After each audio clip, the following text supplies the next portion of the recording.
여러분 안녕하십니까. 누리PD입니다.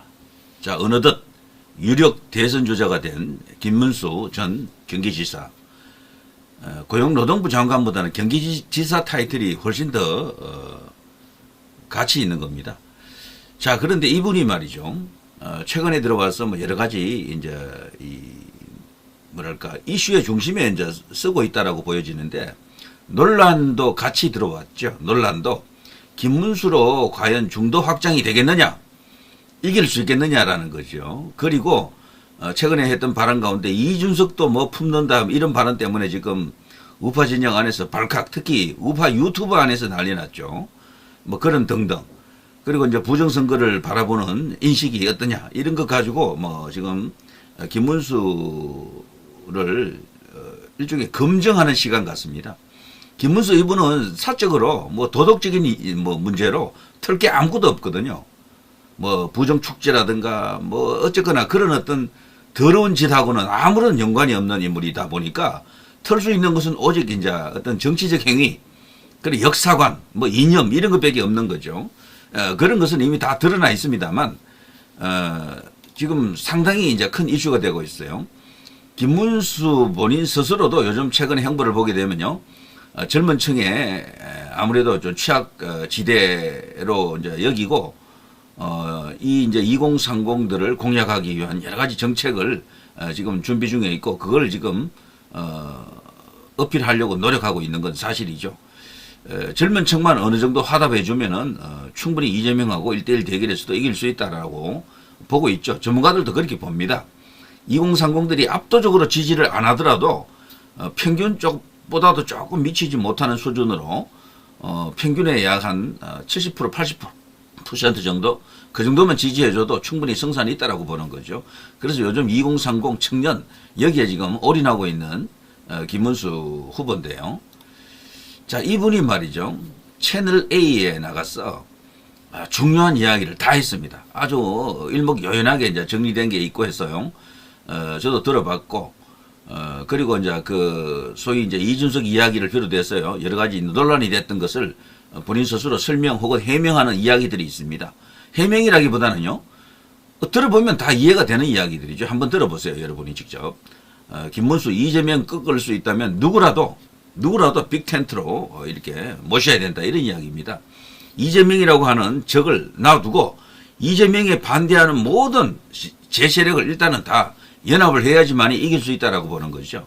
그 정도로 지금 이재명이가 주도권을 쥐고 이니시티브를 다 가져갔어요. 이대로 가면 그냥 대통령이에요. 무엇으로도 못 막습니다. 오직 이재명 바깥에 있는 모든 세력이 하나로 뭉칠 때만 가능하다라는 그런 어떤 전문가들 주장도 많고, 누리PD도 사실 그런 생각에 가깝습니다. 지금은요, 단순히 보수대 뭐 저쪽 뭐 세력을 뭐 반대 진영이라고 치면요, 거기 세력 대 여기 세력의 대결로 이기는 게 아니에요, 지금은. 그러니까 이재명이라고 하는 인간은 일반적으로 우리가 알던 그 민주당 그 계열의 그 후보하고 다릅니다. 저 사람이 갖고 있는 지점, 지대, 이런 것을 이해하려고 그러면요, 그 나름으로 뭐 장점, 단점을 다 분석을 해봐야 되는데, 지금 최근에 나온 지지율은 야권에 있는 그 누구도 갖지 못한 지지율이에요. 김대중, 노무현, 문재인도 심지어 장미 대선 때도 갖지 못한 지지율을 지금 이재명이가 가져갔다니까요. 그러니까 이대로 가면 그냥 대통령이야. 이렇게 되면 윤도 못 구하고 아무것도 못 구하고 뭐 다 끝나는 거예요, 그냥. 지금은 딴 거 없습니다. 오직 그나마도 작은 가능성이라도 모아가지고 이재명을 이길 수 있는 카드를 찾아야 되는데요. 한덕수 이야기도 요즘 자주 나오는 것도 그 연장선에 있는 겁니다. 지금 뭐 대선 보이콧한다 이런 이야기도 있지만 보이콧이 됩니까, 그게? 되면 저도 보이콧 할게요. 근데 그게 가능성이 1도 없어요. 때문에 지금은 그냥 대선에서 싸울 수 있는 누구를 대선 주자로 만들어서 이재명을 꺾을 수 있느냐, 이 싸움을 하는 것 아닙니까? 그렇다면 지금 얼마 없는 시간에 일반적인 대선이 아니잖아요. 급조 대선 아닙니까? 일반적인 대선이면 1년 전부터 대선 운동이 시작된다고요. 그러니까 충분히 뭐 이렇게 따지고 뭐 이렇게 들여다볼 시간이 있는데, 지금은 그런 거 없어요. 빨리 어떤 인물 쪽으로 이 세력을 몰아줘야 됩니다. 그런데 지금 보면 유튜브 전체가 막 길길이 지금 쪼개져 있어요. 나는 어게인 윤 어게인, 나는 뭐 누구, 나는 김문수, 나는 뭐 한덕수. 과거 윤석열 대통령이 대통령 될 때와는 완전히 다른 거지. 그때는 거의 전부 윤석열 대통령 쪽으로 다 갔잖아요. 국회의원들도 전부 그랬고. 근데 지금은 전부 다 쪼개졌어. 이거는 뭘 말하는가 하면요. 결과가 뻔히 보인다라는 이야기입니다. 국회의원들도 국민의힘 의원들도 지금 뭐 길길이 다 찢어졌대. 그리고 저 대다수는 지금 한덕수를 기다리면서 스탠바이 상태라 그러고 뭐 이런 식이면요. 정말 쉽지 않습니다. 자, 그런 속에서 김문수 입장에서는요. 어떻게든 이재명을 잡으려고 하다 보니까 이 빅텐트 이야기를 하는 겁니다. 빅텐트. 이 빅텐트 속에 못 들어올 사람이 있습니까? 이재명을 지지하는 사람 말고는 다 들어와도 되는 거 아닙니까? 한시적으로 들어와도 괜찮아요. 그리고 나서 이기고 나서 다시 정치적 어떤 지형이 만들어진다니까요. 그거 윤석열 대통령 안철수를 보십시오. 대선 전에는 손을 잡았잖아요.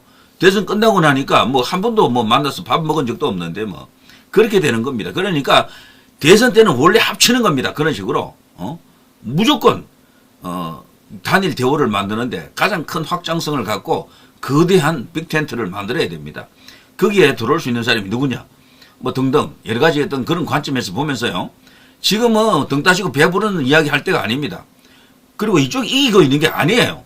어마어마하게 지고 있기 때문에 지금 뭐 누구는 되고 누구는 안 되고 이런 말을 할 때가 아니라니까. 지금은 좌우지간 가능성이 조금이라도 높은 사람 쪽으로 힘을 몰아줘야 됩니다. 세를 몰아줘야 돼요. 저는 조만간 국민의힘 의원들도 결정할 것으로 봅니다. 김문수 쪽으로 많이 올 거예요. 결국에는. 자, 이걸 한번 들어보시죠. 빅텐트론에는 동일하시는 거죠. 보수가 다 물론 뭉쳐야 된다. 텐트가 클수록 더 비도 피하기 좋고 더 안전하지 않습니까? 그래서 빅텐트는 뭐 저는 찬성합니다. 뭐 거기에는 뭐 이준석 개혁신당 의원이나 뭐 유승민 전 의원이 다 포함이 되는 겁니까? 그렇습니다. 이재명 후보를 꺾을 사람이 있다면 이준석만이 아니라 누구라도 뭐 전혀 새로운 신인이라도 우리는 모두 그 텐트 안에 모셔야 된다고 생각합니다. 네.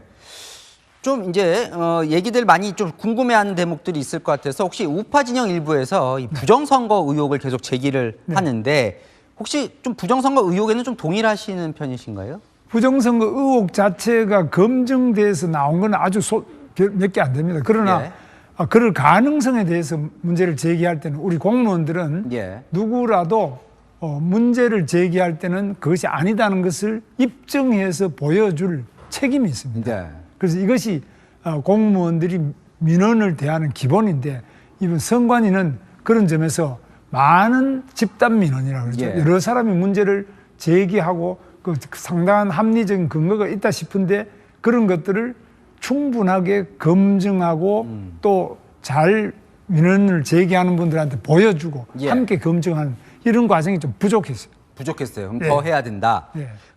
나경원 뭐 의원 같은 경우는 단계적으로 오늘 사전 투표를 좀 폐지하는 방안도 냈거든요. 거기에 대해서는 어떻게 보십니까? 폐지하는 쪽보다는 제가 볼 때는 이 사전 투표의 문제점, 예를 들면 관외 사전 투표는 서울 사는 사람 부산 가서 투표한다 이런 건 겁니다. 그다음에 그 투표함을 이 서울까지 보내는 과정, 또 투표지를 보내는 것 이런 여러 가지 문제가 많이 있기 때문에 이런 것들을 충분하게 고치거나 또 국민들이 납득할 때까지 고쳐보고 안 될 때는 폐지할 수 있다고 봅니다. 그러나 그 폐지는 법을 바꿔야 되기 때문에 여야 간에 합의가 돼야 됩니다. 합의가 돼야죠. 홍준표 시장은 헌법재판소 폐지도 주장을 하고 있는데 헌법재판소에 대해서는 좀 어떻게 보십니까? 헌법재판소가 사실 여러 가지 문제를 많이 우리들한테 보여줬습니다. 절차상의 문제, 또 그리고 이번에도 보면은 늘 박근혜 대통령도 늘 8대 0인데 정말 소수 의견이 없느냐 좀 이상하지 않습니까? 서로 간에 굉장히 바깥에 국민들 사이에는 서로 다른 의견이 많이 있는데 헌법재판관들은 늘 8대 0 이것도 좀 왜 그러냐 의혹이 많이 있습니다. 그래서 이런 부분에서 신뢰성이 조금 약한 점이 있습니다. 그런 점을 고쳐 나가야 된다고 보는데 그게 과연 폐지로까지 가야 되느냐 이런 부분은 헌법을 고쳐야 되기 때문에 상당한 국민적 합의가 있어야 될 것으로 봅니다. 자, 여러분 어떻습니까? 이준석을 품으라 그런 이야기가 아니잖아요. 그냥 빅텐트 속에 이준석이라도 뭐 일단 들어와야 된다는 이야기죠. 그게 뭔가 하면 이준석을 지지하는 소수가 있거든요. 20대 남자들, 2대남, 3대남 중에 상당한 지지율이 나오는 것은 사실이니까 그럼 그 지지율은 버려야 됩니까? 그 표는 버려야 되는 거예요. 그런 표까지 다 모아야 이길 수 있는 선거예요. 그 이야기입니다. 그리고 부정선거에 대한 저 인식도 말이죠. 지금 대선 출마한 사람들 중에 황교안 후보 말고는요. 그나마도 가장 전향적이잖아요.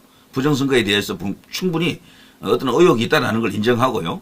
이것을 명쾌하게 설명할 의무가 선관위에 있다. 뭐 등등 여러 가지. 그리고 사전투표에 대해서도 이거는 지금 사전투표 없애라고 하지만 이거는 여야가 법을 바꿔야 돼요. 그러니까 이게 불가능하잖아요. 현재 민주당이 그걸 바꿔주겠습니까? 근데 그거 안 된다라는 현실적인 이야기를 하는 것이에요.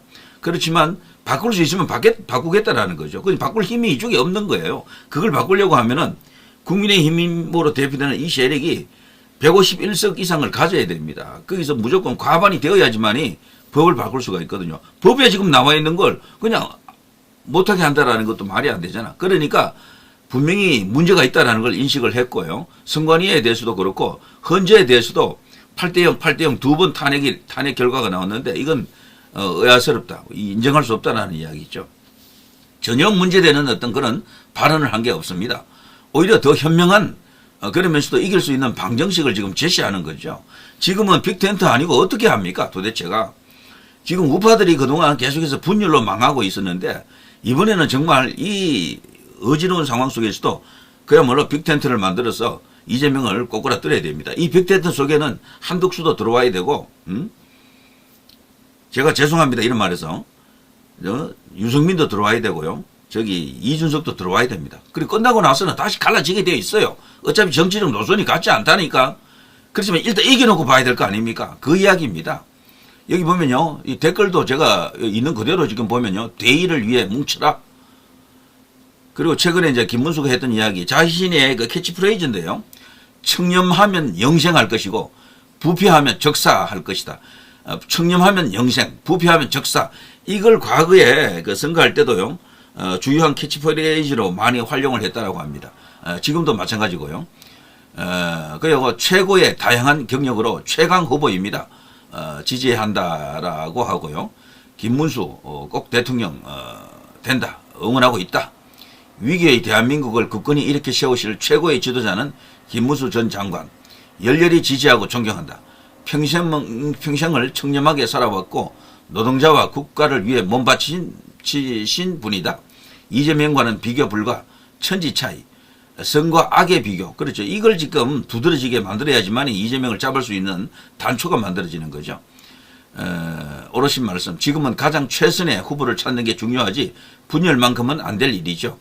존경하고 진정한 지도자의 면모를 갖추신 분, 뭐 등등 전부 김문수 예비 후보에 대해서 전부 극찬을 하고 있습니다. 그래서 이제 이 김문수 후보를 지지하는 사람들은 이렇지만 또 그렇지 않은 사람은 계속해서 뭐 김문수 꼰대인데 뭐 되겠어? 중도 확장 되겠어? 김문수를 나가면 그냥 백전백패야. 이렇게 주장하는 사람들이 있는데 그러면 그 사람들은 답을 찾고 있느냐? 전혀 답이 없어요. 지지율도 없어. 또 그런 쪽은. 자, 어쨌거나요. 식견이 정말 대단해요. 하지만 공격자들과 너무 차이남. 뭐 등등 여러 가지 비판하는 글이 없네 그냥. 역시 우파는 신사적이고 멋있다. 뭐 이런 것도 있고요. 어쨌거나 여기 보면요. 단일화 못하면 필패. 우파 진영 후보 반드시 단일화는 할 겁니다. 나중에 한덕수가 지금 출마할 것으로 예상이 되는데 이분은 지금 국민의힘으로 들어오지 않고 무소속으로 나간 뒤 국민 후보가 되겠죠. 그러니까 국민 후보 한덕수 대 나중에 국민의힘에서 선출된 뽑힌 최종 후보하고 둘이 막 판에 또 단일화를 할 겁니다. 예전에 정몽준, 노무현처럼 말이죠. 그때도 지지율은 정몽준이 더 높았는데 조직을 갖고 있는 민주당 그 노무현 측이 결국 그 조직의 힘으로 약간의 그 꼼수, 야료, 뭐 공작이 들어갔었죠. 그 당시 약간의 차이로 결국 정몽준이 지잖아요. 40몇 대 40 몇인데 한 2% 정도 차이 났었죠. 그때 역사가 한번 뒤집어진 겁니다. 자, 아무튼 이런 식으로 지금 가고 있고요. 김문수 발언을 최근에 이준석 발언을 갖고 김문수가 이준석을 품어야 된다라면서 맹공하는 사람들이 너무 많더라고요. 그렇지만 그런 이야기가 아닙니다. 전혀. 그러면 이준석 표는 저쪽에 누굽니까? 이재명에게 줘야 됩니까? 아니면 이준석 혼자 끝까지 독자적으로 출마해서 이재명 표를 깎아먹겠습니까? 이쪽 표를 깎아먹겠습니까? 이준석 지지자들은요, 민주당 지지자들이 아니에요. 그 펜코 가보세요. 거기 FM 코리아 거기 가보면 이준석의 거기 아제트 아닙니까?